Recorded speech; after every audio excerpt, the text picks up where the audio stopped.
গতকাল রাজ্যের শিল্প বাণিজ্য দপ্তরের মন্ত্রী তথা পেঁচারথল বিধানসভা কেন্দ্র থেকে নির্বাচিত শান্তনা চাকমা নিজ বিধানসভা এলাকার পেঁচারথল বাজারে এক অটো শ্রমিকের সাথে প্রথমে বচসায় জড়িয়ে পড়েন এবং তারপর তাকে প্রকাশ্যে শারীরিকভাবে আঘাত করেন মন্ত্রী।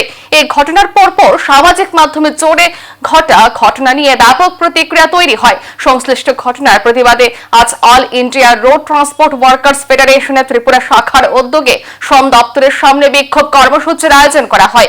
এই বিক্ষোভ কর্মসূচিতে নেতৃত্ব দান করতে গিয়ে সংগঠনের নেতা অমল চক্রবর্তী গোটা ঘটনাকে তীব্র ভাষায় নিন্দা জানান। পাশাপাশি তিনি দাবি করেন রাজ্যের একজন দায়িত্বশীল মন্ত্রীর এই আচরণ কোনোভাবে মানা যায় না। পাশাপাশি তিনি উল্লেখ করেন গোটা ত্রিপুরা রাজ্যে আইনের শাসন তলানিতে গেছে। উদাহরণস্বরূপ সাম্প্রতিক গতিতে উমাকান্ত একাডেমিতে এক শিক্ষিকার নিগৃহীত হওয়ার ঘটনাকে তুলে ধরে সার্বিকভাবে জনসাধারণকে প্রতিবাদে এগিয়ে আসার আহ্বান রাখেন অমল চক্রবর্তী। সংগ্রামী বন্ধুগণ, আপনারা শুনেছেন যে গতকাল আমাদের ঊনকোটি জেলার পেঁচারথলে আমাদের বিজেপি পরিচালিত সরকারের মন্ত্রী শান্তনা চাকমা যখন ওনার কর্মসূচিতে যাচ্ছিলেন, তখন রাস্তার মধ্যে একটা জ্যাম বা এরকম কিছু ঘটনাকে কেন্দ্র করে উনি সরাসরি গাড়ি থেকে নেমে একজন নিরীহ অটো শ্রমিকের উপর অমানবিকভাবে শারীরিক আক্রমণ সংগঠিত করে।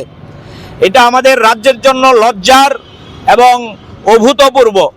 এর আগে এরকম ঘটনা আমাদের রাজ্যে হয়েছে বলে আমাদের অন্তত জানা নেই।